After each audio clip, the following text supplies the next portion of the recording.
अस्सलाम वालेकुम नाजरीन, आप देख रहे हैं INN चैनल। मैं हूं शेख अहमद अली। इस न्यूज़ बुलेटिन में आइए नज़र डालते हैं दिन भर की बड़ी खबरों पर।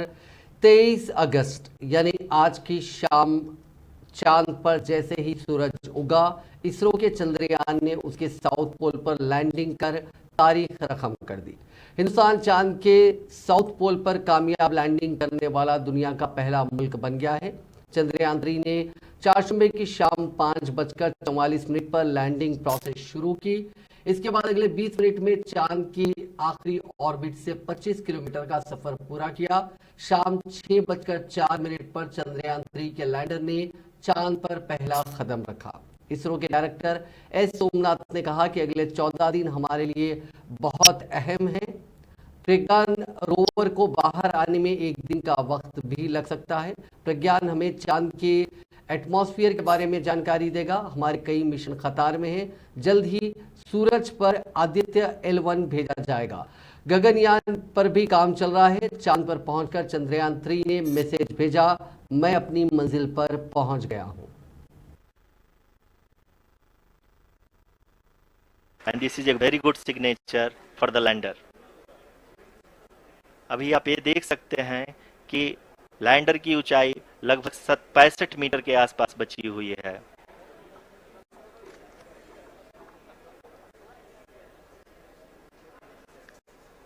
Currently, only 2 engines are now being fired, and we are nearly at zero velocity, vertical and horizontal. We were hovering, and now we are approaching the moon's surface.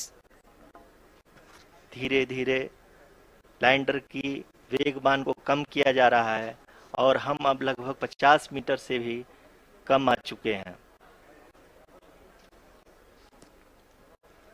We can see the Honorable Prime Minister, Shri Narendra Modi ji, who is here to encourage us, and he is critically looking at the visuals.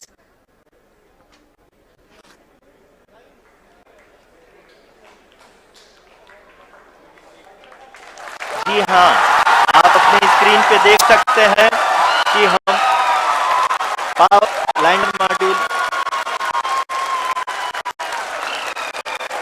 People are applauding. Let lander us all module wait to hear from the Secretary Department of Space and Chairman ISRO, Shri S. Somnath. Lander module पूरी तरह से safely और softly. वज़ीर-ए-आज़म नरेंद्र मोदी ने Vikram lander की कामयाब landing के बाद जनूबी अफ्रीका के शहर जोहान्सबर्ग से वर्चुअल अंदाज में हिंदुस्तानी अवाम को खिताब किया और कहा कि यह मुल्क के लिए इंतहाई फ़ख्र का लम्हा है। उन्होंने अपने खिताब में कहा कि ज़िंदगी खुशियों से भर गई है। ये लम्हा फ़तेह की राह पर आगे बढ़ने का है। ये लम्हा 140 करोड़ धड़कनों के लिए है। आज हर घर में जश्न शुरू हो गया है। मैं चंद्रयान-3 की टीम, इसरो और मुल्क के सभी साइंसदानों को मुबारकबाद देता हूँ।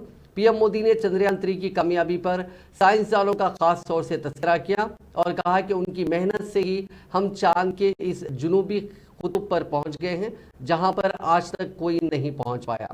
इस मौके पर कांग्रेस सदर मल्लिकार्जुन खड़गे ने भी इसरो के साइंसदानों को मुबारकबाद दी। जी, आपका तो नाम सोमनाथ और सोमनाथ नाम चंद्र से जुड़ा हुआ है और इसलिए आज आपके परिवारजन भी बहुत आनंदित होंगे। मेरी तरफ से आपको, आपकी पूरी टीम को बहुत बहुत बधाई और सबको मेरी तरफ से अभिनंदन कह दीजिए और हो सके उतना जल्दी मैं आप सबको रूबरू में भी बधाई दूंगा।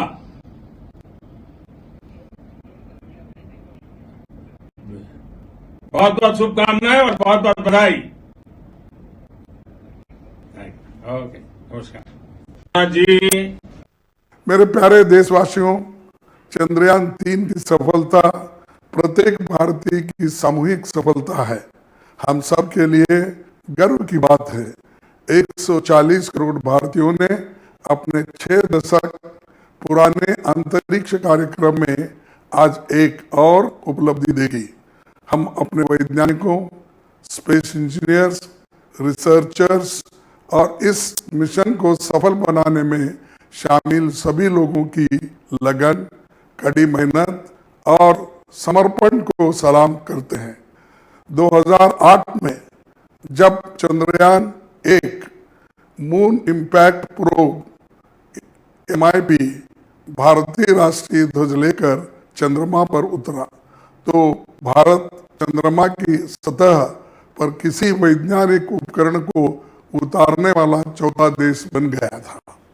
आज चंद्रयान 3 के माध्यम से हमने दुनिया के सामने अपनी शानदार वैज्ञानिक क्षमता का परिचय दिया है। विक्रम लैंडर और प्रज्ञान रोवर की बेहतरीन soft landing, doctor Homi Bhabha, doctor Vikram Sarabhai, doctor Satish Dhawan, doctor Meghnad Saha, doctor Shanti Swarup Bhatnagar, doctor APJ Abdul Kalam और उन सभी महान वैज्ञानिकों को एक सच्ची श्रद्धांजलि है जिन्होंने भारत को अंतरिक्ष अनुसंधान और वैज्ञानिक निपुणता में अपार सफलता दिलाई। ये उपलब्धियां पंडित जवाहरलाल नेहरू के विजन का प्रमाण है, जिन्होंने इस बात पर जोर दिया साइंटिफिक टेम्पर ही एक स्वतंत्र राष्ट्र के विकास की भावना को आगे बढ़ा सकता है। उनके लिए विज्ञान लोगों के लिए जीवन में तेजी से बदलाव लाने का प्रमुख साधन था। भारत के अन्य प्रधानमंत्रियों ने भी इस भावना को आगे बढ़ाया। आर्यभट्ट मिशन हो या राकेश शर्मा की स्पेस यात्रा या फिर उसके बाद के अन्य मिशन हो, भारत ने स्पेस रिसर्च और एक्सप्लोरेशन में एक लंबा और सफलतापूर्वक सफर तय किया है। कांग्रेस पार्टी ने हमेशा विश्व शांति और भाईचारे को आगे बढ़ाने में विश्वास किया है।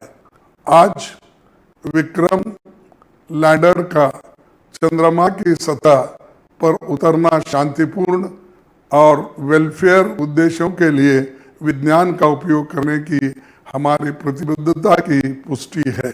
सबको मुबारकबाद। मिजोरम की दारुलहुकूमत आइजोल के करीब सायरंग में चाशुमे को जेर तामीर रेलवे के एक ओवरब्रिज के गिरने से कम 17 मजदूरों की मौत हो गई। रियासत के वजीर आला उमंगता ने ये इत्तला दी। जोर उमंगता ने एक्स पर कहा कि आइजोल के करीब सायरंग में जेर तामीर रेलवे ओवरब्रिज गिर गया, जिसमें कम से कम 17 मजदूर हलाक हो गए। रेस्क्यू ऑपरेशन जारी है। इस हादसे पर गहरे दुख का इजहार करते हुए वज़ीर आज़म नरेंद्र मोदी ने भी मरने वालों के लवाहिकीन को वज़ीर आज़म के नेशनल रिलीफ फंड से फीकस 2 लाख रुपये और जख्मियों को 50,000 रुपये देने का ऐलान किया। वज़ीर आला ने कहा कि उन्हें इस साने पर गहरा दुख हुआ। उन्होंने तमाम सोगवार खानदानों से ताज़ियत का इजहार किया। वज़ीर आला चंद्रशेखर राव ने आज मेदक जिले का दौरा किया और कई अहम ऐलानात किए। उन्होंने कहा कि मेदक को रिंग रोड मंजूर की जाएगी। हल्का असेंबली मेदक के रामायण पेट को रेवेन्यू डिवीजन को मंजूरी दी। मेदक के एडोपल मंदिर को 100 करोड़ रुपए की उन्होंने मंजूरी देते हुए उसे एक सयाहती मकाम में तब्दील करने का ऐलान किया। उन्होंने कहा कि जिले मेदक के 4 बल्दियात में 50-50 करोड़ रुपए दिए जाएंगे। नरसापुर को 25 करोड़ रुपए, तुपरान को 25 करोड़, रामायणपेट को 25 करोड़ रुपए मंजूर करने का उन्होंने ऐलान किया। उन्होंने कहा कि जिले मेदक की हर ग्राम पंचायत को फीकस 15 लाख रुपए की इमदाद दी जाएगी। चीफ मिनिस्टर चंद्रशेखर राव ने मेदक CSI चर्च ग्राउंड पर मुनक्कदा जलसे आम से खिताब करते हुए ये ऐलानात किए। उन्होंने कहा कि गुज़िश्ता 2014 के इंतखाबी जलसे से उन्होंने मेदक के अवाम से कुछ वादे किए थे और मेदक हल्के असेंबली से पद्मा देवेंद्र रेड्डी को कामयाब बनाने की अपील की थी। उन्होंने कहा कि जो जितने वादे अभी तक उन्होंने किए हैं उन सभी वादों पर अमल किया जाएगा।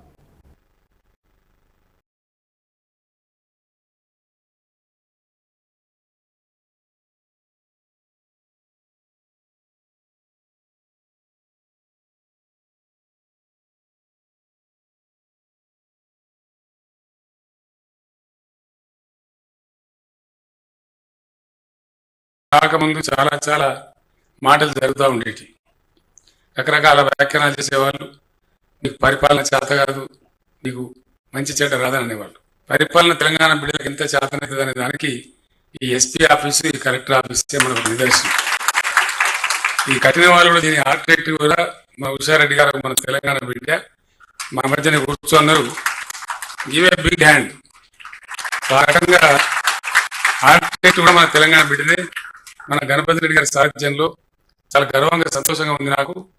33 జిల్లాలు ఏర్పాటు చేసుకోవడమే కాదు, ఇది ఈ రోజుకు 24వ కలెక్టరేట్ బిల్డింగ్ ను మనం ప్రారంభించుకుంటా ఉన్నాం. చాలా మంది చెప్తా ఉంటారు కొన్ని రాష్ట్రాల సెక్రటరీ కూడా ఇంత బాగా లేవని చెప్పి. అంత మంచి చక్కటి పద్ధతిలో డిజైన్ చేసినటువంటి ఉషారెడ్డి గారు కూడా నేను ప్రజాపక్షాన అభినందనలు తెలియజేస్తా ఉన్నాను.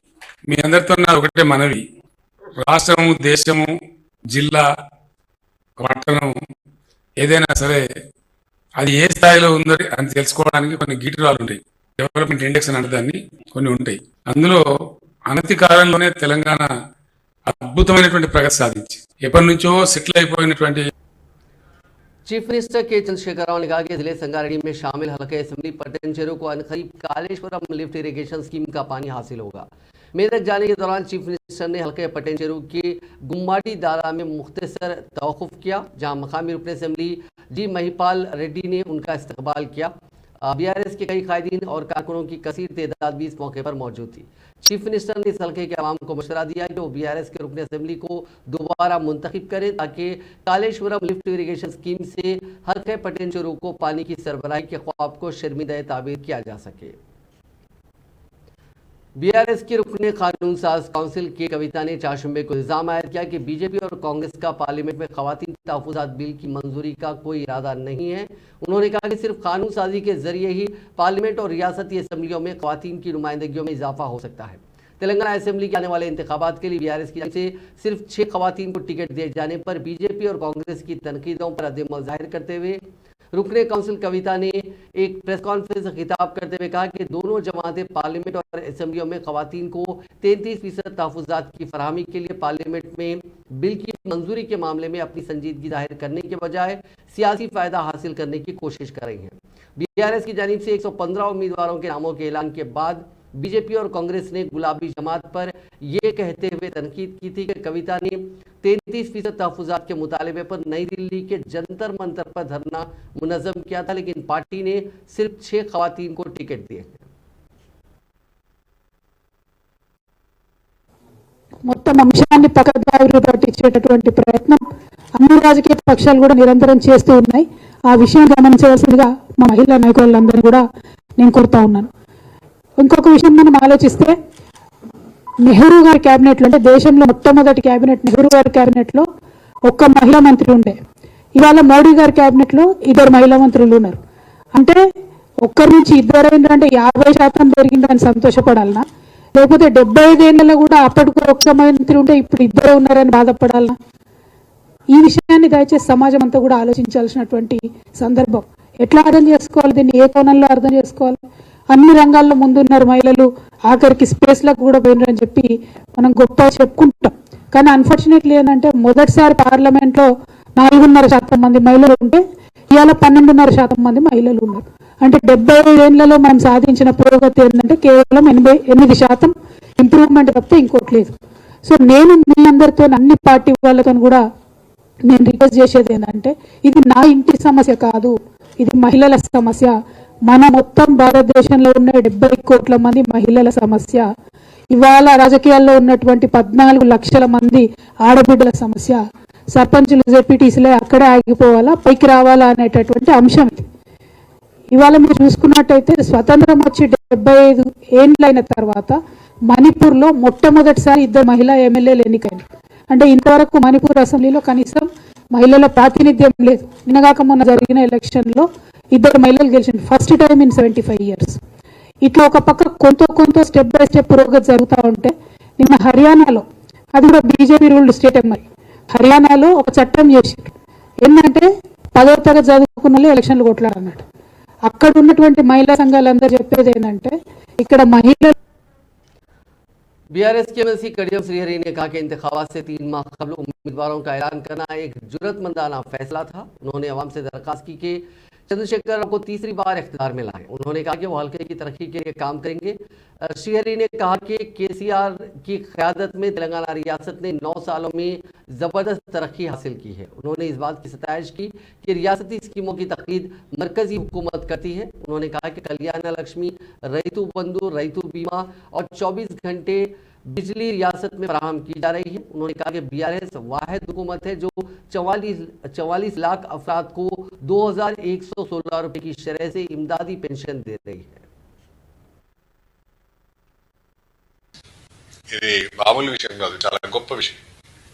ఇంకా అనేక కార్యక్రమాలు ఇవాళ కళ్యాణ లక్ష్మి కావచ్చు, బీసీ బంధు కావచ్చు, దళిత బంధు కావచ్చు, మైనారిటీ బంధు కావచ్చు, అదేవిధంగా గొల్ల కుర్మలకు ఉచితంగా గొర్రెల పంపిణీ కావచ్చు, లేదా ముదిరాజులకు చేప పిల్లల పంపిణీ కావచ్చు. ఈ రకంగా అనేక కార్యక్రమాలను అన్ని వర్గాల వారిని, అన్ని చేతుల వారిని ఆదుకునే విధంగా రాష్ట్ర ప్రభుత్వం ప్రయత్నం చేస్తున్నారు. ఒకవైపు కేంద్రము, రాష్ట్రాలు అన్ని కూడా తెలంగాణ అభివృద్ధిని చూసి సంతోషపడుతూ అవార్డు ఇస్తూ ఉంటే, ఇక్కడ ఉన్న భారతీయ జనతా పార్టీ, కాంగ్రెస్ పార్టీ వాళ్ళు మతి లేని, నీతి లేని రాజకీయాలు చేస్తూ అవస్థాలను ప్రచారంలో పెట్టే ప్రయత్నం చేస్తున్నారు. ఇవన్నీ తెలంగాణ ప్రజలు గమనిస్తున్నారు. తెలంగాణ ప్రజలకు పరిపూర్ణమైన విశ్వాసం ఉంది. కేసీఆర్ నాయకత్వంలోనే తెలంగాణ సురక్షితంగా ఉంటుంది అని. కేసీఆర్ గారు మాత్రమే తెలంగాణ హక్కులను కాపాడుతాడని, కేసీఆర్ కు మాత్రమే తెలంగాణ అభివృద్ధి పైన, ప్రజల సమస్య. साबिक वजीर और बीजेपी लीडर ए चंद्रशेखर ने चाशुम्बे के रोज एआईसीसी इंचार्ज मानिकराव ठाकरे और टीपीसीसी सरबराह रेवंत रेड्डी की मौजूदगी में कांग्रेस में शमूलियत अख्तियार की। चंद्रशेखर के पार्टी में शामिल होने के बाद तकरीर करते हुए रेवंत रेड्डी ने बीआरएस कायदीन को चैलेंज किया कि वो नागार्जुना सागर पर बहस के लिए आए ताकि मुल्क में कांग्रेस की शिराकत पर तबादला ख्याल किया जा सके। साबिक वजीर को मुनासिब मकाम देने का वादा करते हुए रेवंत रेड्डी ने रियासत की तहरीक में चंद्रशेखर के ताउन को याद किया। बीआरएस हुकूमत पर रियासत को खबरस्तान में तब्दील का इल्जाम आयद करते हुए उन्होंने कहा कि मुल्क में सबसे ज्यादा गैर कानूनी बेल्ट शॉप्स तेलंगाना में काम कर रहे हैं और हुकूमत ने शराब की दुकानों की नीलामी के जरिए 2500 करोड़ रुपए कमाए हैं।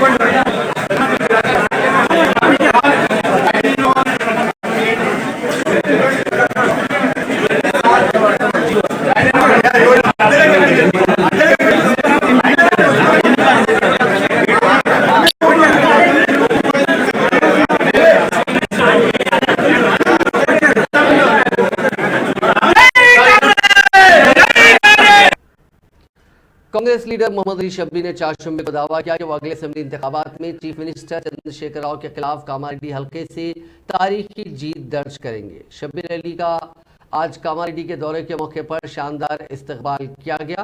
सैकड़ों देहातियों और जिले के मुमताज कांग्रेस कायदीन ने उनसे मुलाकात की और अपनी हिमायत का इजहार किया। बीबीपेट मंडल और दोमाकुंडा मंडल सेंटर के जनगाम के मुख्तलिफ ज़ातों के कायदीन के साथ पलवाचा मंडल मरकज़ के मुदीरा संगम के कायदीन ने भी अपनी हिमायत का इजहार किया। उन्होंने कहा कि वो केसीआर को शिकस्त देने में शब्बीर अली का साथ देंगे। इस मौके पर बात करते हुए शब्बीर अली ने कहा कि सीएम केसीआर के कामारेड्डी और गजबे दोनों से इलेक्शन लड़ने के फैसले ने लोगों को उन्हें 2 बार हारने का मौका फराहम किया। केसीआर ने 2 मियादों के दौरान तेलंगाना के लोगों को मायूस किया।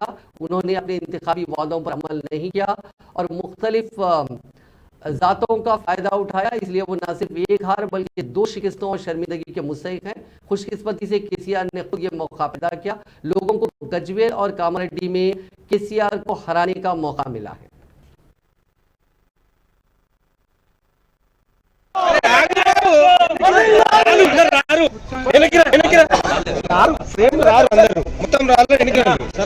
లాంగ్ వస్తే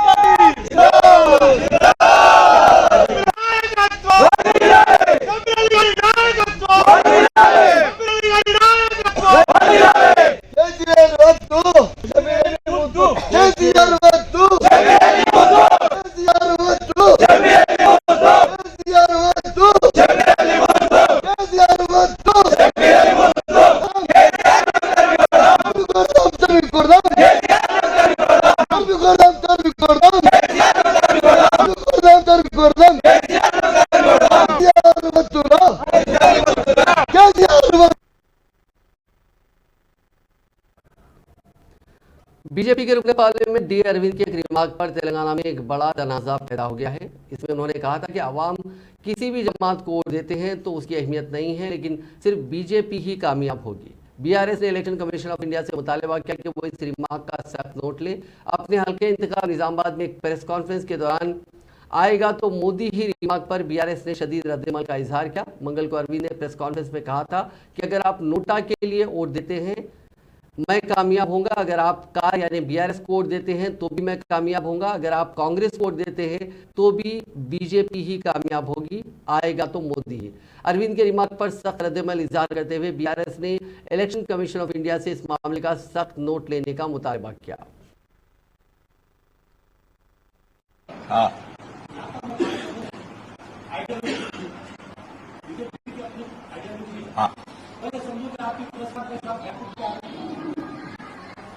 मैं भाई साहब, आप नोटा पे डालो मैं ही जीतूंगा, आप गाड़ी पे कार पे डालो मैं ही जीतूंगा, आप हाथ पे डालो जीतेगा तो कमली, हम आपके बेनिफिट के लिए आएगा तो इतना आएगा तो मोदी। पर हम एरोगेंस से बात नहीं कर रहे, हम सेवा करके आपके पास आए। इसलिए मैं बोला अगर जितना भी डेटा मैं बोल रहा हूं इसमें गलत है तो बताओ। पत्थरबाजी नहीं हुआ तो बुलडोजर भी नहीं चलता। क्या क्या आप पूछिए, मैंने नहीं अब उसका मैं आपको क्वेश्चन पूछो, आप जो भी पूछना है पूछो, मैं आंसर देके जाऊंगा। पत्थर बरसे तो ही बुलडोजर को काम है, नहीं तो बुलडोजर को क्या काम है भाई, रोड कॉन्ट्रैक्ट में काम कर। सदरनशीन Andhra Pradesh film development corporation वो एक्टर पी मुरली कृष्णा ने इल्जाम आयद करते हुए सियासी हलकों में एक तनाजा पैदा कर दिया है कि साबिक चीफ मिनिस्टर और तेलुगु देशम पार्टी के कौमी सदर चंद्रबाबू नायडू के फर्जंद एन लोकेश से उनकी जिंदगी को खतरा लाक है। लोकेश तेलुगु देशम पार्टी के जनरल सेक्रेटरी भी हैं। कृष्णा मुरली ने इस सिलसिले में डीजीपी आंध्र प्रदेश राजेंद्र नाथ रेड्डी से मुलाकात करते हुए उन्हें एक शिकायत हवाले की। बाद मीडिया के नुमाइंदों से बात करते हुए कृष्णा मुरली ने कहा कि उन्होंने पुलिस तहफ़्फ़ुज़ फराहम करने की ख्वाहिश की है क्योंकि लोकेश ने उनके कत्ल की साजिश तैयार की है। तेलुगु फिल्मों में मुख्तलिफ किरदार अदा करने वाले कृष्णा मुरली ने बताया कि डीजीपी ने उन्हें सिक्योरिटी फराहम करने का यकीन दिलाया है। ఏమన్నా అంటే పవన్ కళ్యాణ్ ఎంత తింటావు, తిని తిని తిని తిని తిని లోకేష్ స్వర్గంలో ఉన్న మీ తాత క్షోభిస్తుంది, ఎంత తింటావు, నేను 10 కోట్లు ఖర్చు పెట్టి మా అమ్మని తిట్టించావు, ఖబర్దార్ లోకేష్ ఇలాంటివి అన్నాడు. నువ్వు చాలా నిజాయితీ పరులాగా ఒత్తములాగా బెళ్ళపిచ్చి నీ బతుకంతా పవన్ కళ్యాణ్ रोड में बढ़ेशाడు। शी टीम्स के एडिशनल डीजीपी शिखा गोयल ने कहा कि अगर तुलबा मुस्तकबिल में अपना मकसद हासिल करना चाहते हैं तो उन्हें पुरअज़्म होना चाहिए। हैदराबाद के बरकतपुरा में श्यामला देवी महिला वुमेंस कॉलेज में अपनी 25वीं सालगिरह कॉलेज ने मनाई थी। इस मौके पर इस प्रोग्राम से खिताब करते हुए शिखा गोयल ने कहा कि तुलबा को आगे बढ़ना चाहिए और उन्हें अपनी ज़िंदगी का एक मकसद का तयन करना चाहिए। इस मौके पर कॉलेज के प्रिंसिपल ने सकाफती सरगर्मियों के इनेकाद पर तुलबा की तारीफ की। इस प्रोग्राम में तेलंगाना यूथ मंडल सेक्रेटरी नवनीता कुमार और दीगर ने शिरकत की।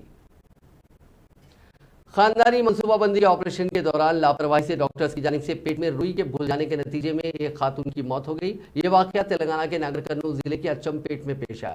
तफसीलात के मुताबिक जिले के दर्शन गुड़ा तांडा की कबायली खातून रोजा हामिला थी। इसके अरकान खानदान ने उसे दर्द की वजह से इस माह की 15 तारीख को सरकारी अस्पताल में दाखिल कराया, जहाँ खातून ने एक लड़के को जन्म दिया। लेकिन उसी दिन फैमिली प्लानिंग का ऑपरेशन करने वाले डॉक्टर ने गलती से पेट में रुई भूलकर टाके लगा दिए। बाद रोजा को घर जाने की इजाज़त दे दी गई। बादजा उसकी सेहत खराब होने पर उसके अरकान खानदान ने उसे दोबारा सरकारी अस्पताल से रुजू किया। डॉक्टरों ने उसे जांच के लिए मकामी प्राइवेट अस्पताल ले जाने का मशवरा दिया। वहां के डॉक्टरों ने उसका मायना किया और कहा कि इसकी हालत तशवीशनाक है और उसे हैदराबाद ले जाया जाए। रोजा की उसी रात हैदराबाद के एक प्राइवेट अस्पताल में इलाज के दौरान मौत हो गई। 4 जुम्मे को उसकी लाश के साथ उसके रिश्तेदारों ने सरकारी अस्पताल के सामने एहतजाज किया। हुसैनी अलम पुलिस स्टेशन हुदूद में इत्तेफाकी तौर पर गोली के चल जाने के नतीजे में हेड कांस्टेबल की मौत हो गई। तफसीलात के मुताबिक नलगुंडा जिले से ताल्लुक रखने वाला 30 साला भूपति श्रीकांत हुसैनी अलम पुलिस स्टेशन में हेड कांस्टेबल के तौर पर काम कर रहा था। श्रीकांत सो रहा था कि अचानक इत्तेफाकी तौर पर गोली चल पड़ी, जिसके नतीजे में वो शदीद जख्मी हो गया। उसको इलाज के लिए फौरी तौर पर उस्मानिया हॉस्पिटल मुंतकिल किया गया। इलाज के दौरान उसकी मौत हो गई। बेगमपेट इलाके में चलती कार में आग लग गई। मारुति सुजुकी कार के इंजन में अचानक आग लग गई जो पंजागुट्टे से बेगमपेट की तरफ जा रही थी। इस मौके पर चौकसी का मुजाहरा करते हुए ड्राइवर ने फौरी तौर पर कार उसी मकाम पर रोक दी। मकामी अफराद की मदद से कार की आग बुझाई गई, जिसके नतीजे में कार में सवार तमाम अफराद बाहिफाजत बाहर निकल गए। चंद्रायन गुट्टा में मोटरसाइकिलों की चोरी की वारदातों पर काबू पाने की कोशिश में डिटेक्टिव इंस्पेक्टर रघु कुमार ने एक अनोखा तरीका अख्तियार किया। वो इलाके में बाइक मैकेनिक से मुलाकात कर रहे हैं ताकि उनकी मदद से बाइक की चोरियों को रोका जा सके। रघु कुमार ने मैकेनिक्स को बताया कि वो अक्सर चोरी की मोटरसाइकिल के बारे में सबसे पहले जानते हैं। उन्होंने उनसे कहा कि वो चौकस रहे और किसी भी मशकूक सरगर्मी की इतला फौरी पुलिस को दे। 2018 में 2018 में 15 उनपरती जिले के कुत्ताकोटा गांव की एक 19 साल लड़की ने चाशुम्बे के रोज मेडचल पुलिस स्टेशन हुदूद के तहत श्रीनगर कॉलोनी में वाक़े एक सरकारी हॉस्टल में पंखे से लटक कर खुदकुशी कर ली। मुतवफ़्फ़ी की शिनाख्त श्रीवानी के तौर पर हुई है। वो मेडचल के एक निजी कॉलेज में साले अव्वल की तालिबा थी। पुलिस ने बताया कि श्रीवानी चाशुम्बे की सुबह अपने हॉस्टल के कमरे में पंखे से लटकी हुई पाई गई। उसके कमरे के साथियों ने उसे ढूंढा था और हॉस्टल के हुक्काम को आगाह किया। पुलिस पूरे मामले की तहकीकात कर रही है। तिरुमला में दर्शन के लिए आने वाले अफराद को तेंदुए के इम्कानी हमलों से बचाने के लिए तेंदुए की तलाशी का काम किया जा रहा है। तिरुमला में मंदिर के करीब घने जंगल की वजह से अक्सर जंगली जानवर और तेंदुए यहां पर आते हैं। हाल ही में एक तेंदुए के हमले में कम उम्र लड़की हलाक हो गई थी, जिसके बाद से महकमे जंगलात के ओहदेदारों ने चौकसी का मुजाहरा करते हुए ऑपरेशन तेंदुआ शुरू किया। इस ऑपरेशन के तहत अब तक 2 तेंदुए पकड़े गए हैं। मेडचल मलकाजगिरी जिले के मिटपल्ली मंडल मुस्तखर में बैंक के 2 एटीएम्स को चोरों ने नुकसान पहुंचाया। मकामी अफराद ने बताया कि बाज नामालूम अफराद उन प्राइवेट बैंक्स के 2 एटीएम्स पहुंचे और उनसे रकम की चोरी की कोशिश की, जिसमें उनको नाकामी का सामना करना पड़ा, जिस पर उन चोरों ने एटीएम को नुकसान पहुंचाया। मकामी अफराद की इत्तला पर पुलिस वहां पहुंची, जिसने कहा कि जल्द ही उन चोरों को पकड़ा जाएगा।